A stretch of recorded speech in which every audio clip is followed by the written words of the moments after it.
of the functions of my job, Senator, was to interview world leaders.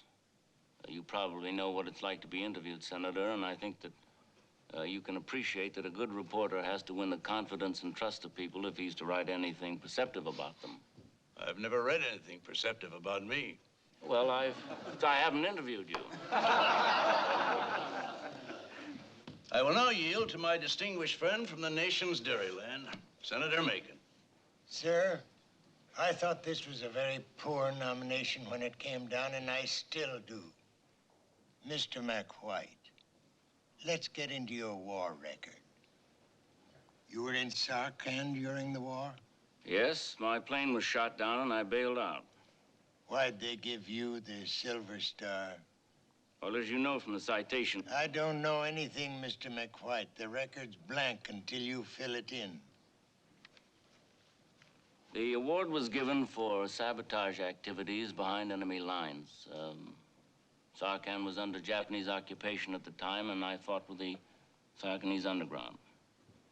Nothing personal in my attitude, Mr. MacWhite. I just wanted to see if you'd fly off the handle. I know Senator Brenner has to leave shortly, and he's anxious to question this nominee. I yield to him and leave the rest of my interrogation until he's finished. I appreciate the Senator's generosity, and with the Chairman's kind indulgence, I will attempt to curb my oratory and make my questions brief. Now, I think you mentioned reporting and sabotage as things you do very well. Is it your belief that all reporters are qualified to be ambassadors? No more than all ambassadors are qualified to be reporters. Is it your belief that all men skilled in sabotage who happened to be in Sarkhan during the war are qualified to be ambassadors? Well, unless I haven't been properly briefed, Senator, I wasn't aware that sabotage was one of the qualifications you were looking for. Serious answers would be more to your benefit, Mr. MacWhite. I beg your pardon, Senator. I didn't take your line of questioning as having a serious intent. I beg your pardon.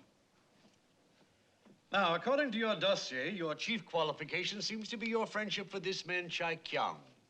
Beg your pardon, sir. Chai Kyang. The name is DeYoung, sir. It's pronounced with a D. DeYoung. Yes. This man was your wartime buddy. An ordinary rice farmer who helped you blow up bridges. He was a rice farmer, Senator. I think ordinary has very little to do with DeYoung, however.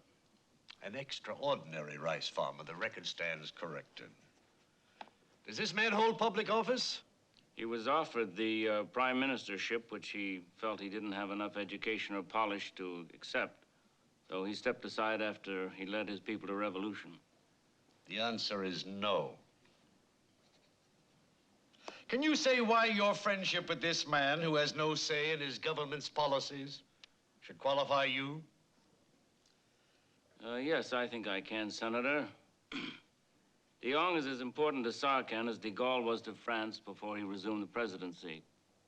He may be the single most popular man in his country today, and he has a profound influence on his people. When's the last time you saw him? 7 years ago in Hong Kong.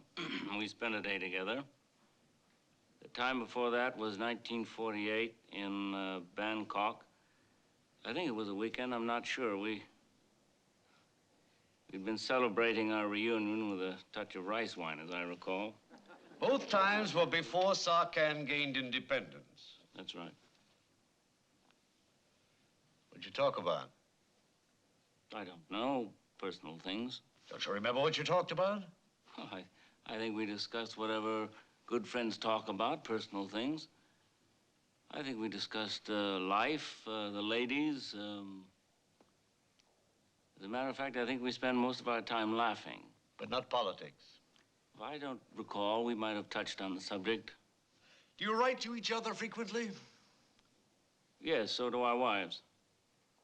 You influence his thinking. Yes, I would say so. In the same way that good friends always influence each other.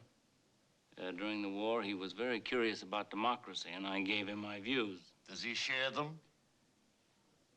To a large extent, in his own way, Senator. I would say so, yes. That still prevails. Our friendship prevails, Senator, and as I say, we haven't discussed politics for quite some time. So in your own mind, this warm friendship still prevails. You share and respect each other's views. And you feel that this common ground will enable you to present the position of this country to a sympathetic and influential popular leader. Do you agree with my conclusions? I think you've summed it up admirably, Senator. Thank you, Mr. MacWhite. I present the following document for the committee's edification. Quote, "The United States has again taken up the cudgel of colonialism. I warn America. Our multitudes are pledged as one man, one voice, one heart, to resist the imperialist tide to the end and beyond the end." Unquote. Now that sounds red to me. Not only is that speech out of context, Do you Senator... respect and share those views, Mr. MacWhite? No, I do not share them. Yes, I do respect them, and I resent the senator's Do you deny that DeYoung is an out-and-out communist who wants to take I deny his country... that. I deny that emphatically, Senator. And furthermore, I would like to point out to you that that speech was made at the Afro-Asian Conference in Bandung, April 18th, 1955, which was 3 months after DeYoung had led his people to independence and after the United States had postponed recognition of that independence, and after you, sir, on the Senate floor spoke out clearly against any foreign aid at all to his country.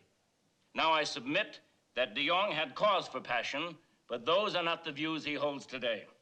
Here is a picture taken just last spring, Mr. MacWhite. Take a look at it. DeYoung at the May Day parade in Peiping, shaking hands with Zhou Enlai.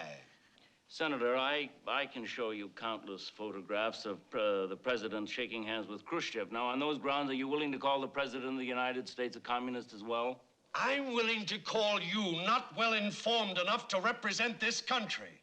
I called Castro a red in 1958 when people like you were clapping hands over every move he made. And I say it about DeYoung.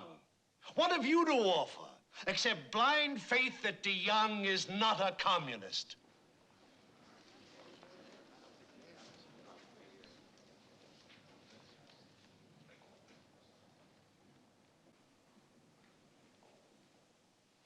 What I have to offer, Senator, I think has been clearly documented in this hearing. But if faith in DeYoung's belief were the only thing I had to offer, I would be proud and confident to stand on that alone.